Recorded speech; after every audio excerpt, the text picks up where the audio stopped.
Hello, everybody. Welcome to the Energy News Beat podcast. My name's Stuart Turley, President and CEO of the Sandstone Group. Michael's out running around meeting investors and having a great day. I'll tell you what, this is a wild day on the news desk. Trump expected to annihilate California's green mandates, the most radical in the world. Interesting story from a friend of the show. Despite huge budget shortfall, Newsom to spend $1.4 billion on EV charging stations. As you've heard me say before, holy smokes, Batman. No measurable effect. Study finds net zero emissions would have negligible climate impact. It is a wealth transfer scheme is all it is. Let's go to Germany. Germany's Scholz loses confidence vote. That poor man has really gotten some real hard times coming around the corner, but he sees nothing, as we laugh about on the show. And our last story, Sweden blasts Germany for blocking nuclear funding and driving high energy costs. I'll tell you, green energy policies, you've heard it here second, are real problems. Let's start with the first story here. Trump expected to annihilate California's green mandates, the most radical in the world. This story is from Ronald Stein. He is a friend of the show, and we've got in the show notes in the article on this a link to his sign up for energy literacy from Ronald Stein. Ronald's got several great books out. He's been on the podcast a couple times, and absolutely I love my discussions with Ronald. He is, as I affectionately call, a national treasure.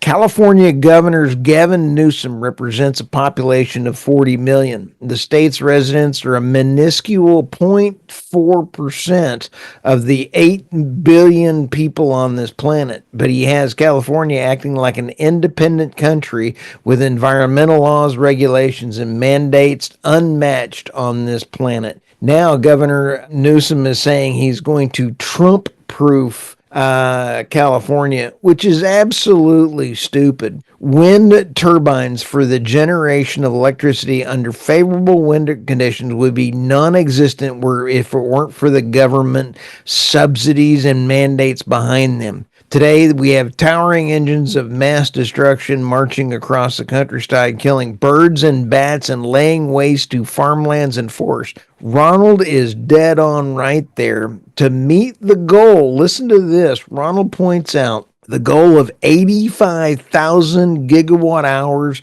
of power would require 2,500 floating 10 megawatt wind turbines 20 miles offshore, each one 1,000 feet tall, anchored in water 4,000 feet with high voltage undersea transmission lines connecting to each one of them on land-based substations. If they were, it would be $300 billion. The California is already in debt up to their ear holes. And when you sit back and take a look at this, not only are you going to need that amount of power, but you're going to need standby power or what's called baseline power.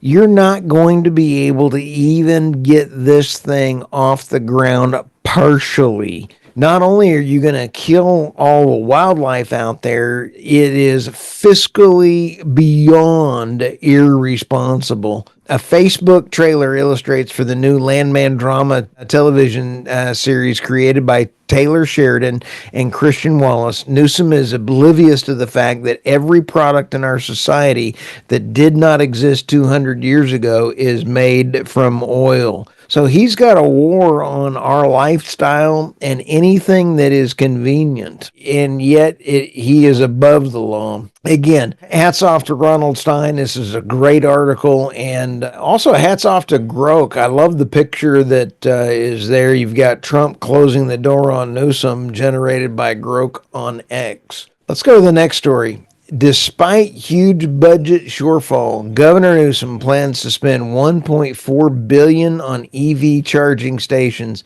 You can't buy this kind of stupid, and I think he's related to Nancy Pelosi, so I think that may be in the bloodline.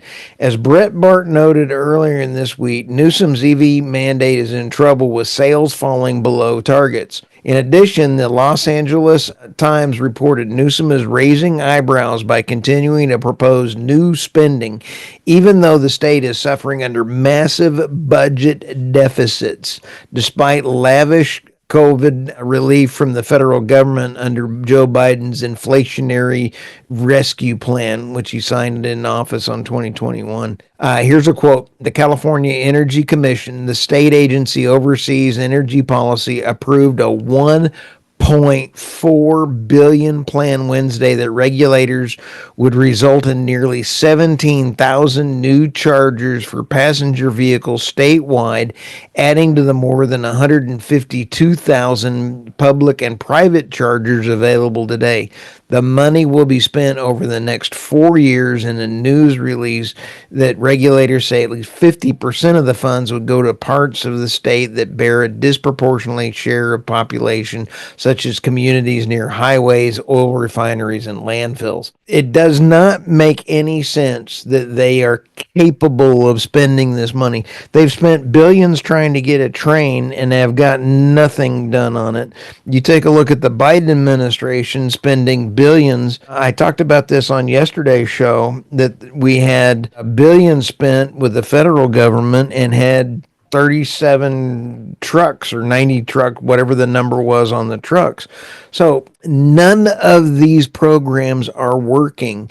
The Biden-Harris spent billions and got no buses out there on the school bus programs. So it is just a waste of money. Let's go to the next one. No measurable effect. Study finds net zero emissions would have negligible climate impact. This is a great thing. New research finds that CO2's largest possible climate impact is negligible. Cumulative expected temperature change in doubling CO2 from 400 to 800 parts per million is only 80.81 Celsius at most, and this is certainly not cause for alarm or declaring a climate emergency. After that, CO2 impact collapses logarithmically to less than 0.05 Celsius, even as concentrations rise to 900 parts per million.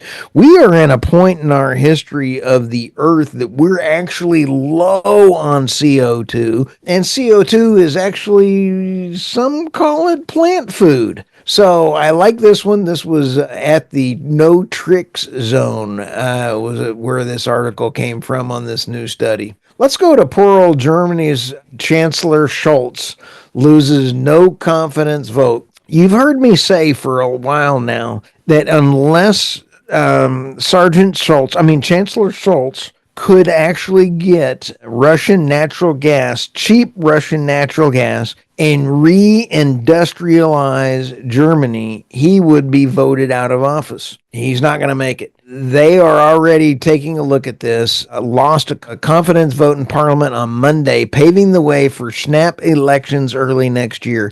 The outcome was expected in Scholz's government coalition collapsing on November after a budget dispute.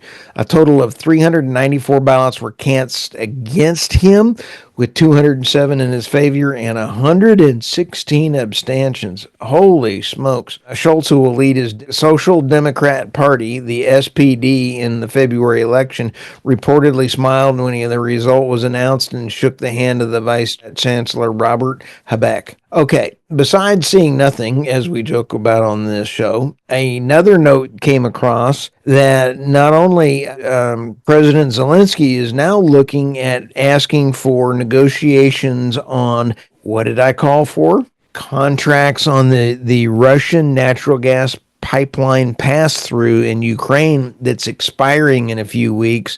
They're looking to get it renegotiated and re-signed. The only way that Chancellor Scholz has a way of gaining more traction on keeping his job as Chancellor of Germany is to get cheap Russian natural gas so that he can bring down the cost of energy. His closing down of the nuclear facilities has put Germany's electrical rates at about the highest in the world with the renewable energy. Same thing with California, same thing with New York, same thing with New Jersey, same thing with the UK.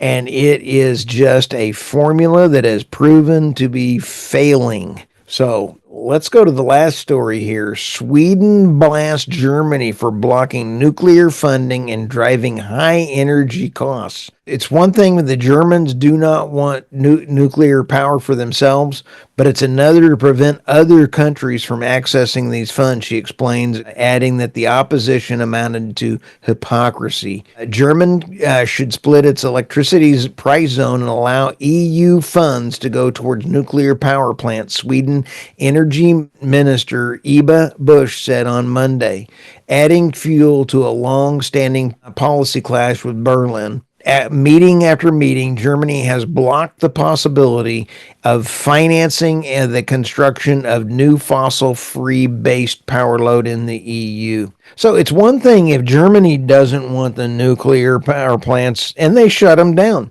and they're paying the price. But why are they blocking the rest of the countries in the EU that want nuclear? And then Germany, ironically, as I mentioned on yesterday's podcast, is paying extra in electricity so that France can revitalize their electrical nuclear fleet. You can't buy this kind of stupid thinking, and I'm sorry, it's just not making any sense. So we've got a few weeks left in the year. If you're coming up on taxes and you're sitting there and you're now going, wait a minute, what am I going to do? An investment in oil and gas or oil and gas royalties is definitely something that you can do. I'm currently making about 32% of my investment.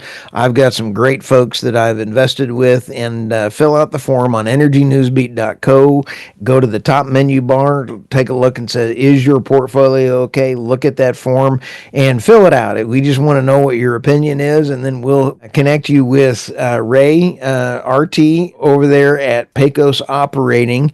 And also subscribe, like, share, read to your pets, and also the Energy News Beat substack.com is where our Substack is, and like and subscribe and share wherever you get your podcast. Thank you all so much. I am interviewing a lot of great, nice energy leaders coming around the corner and some political leaders that you may have heard of. So come on, let's have some fun.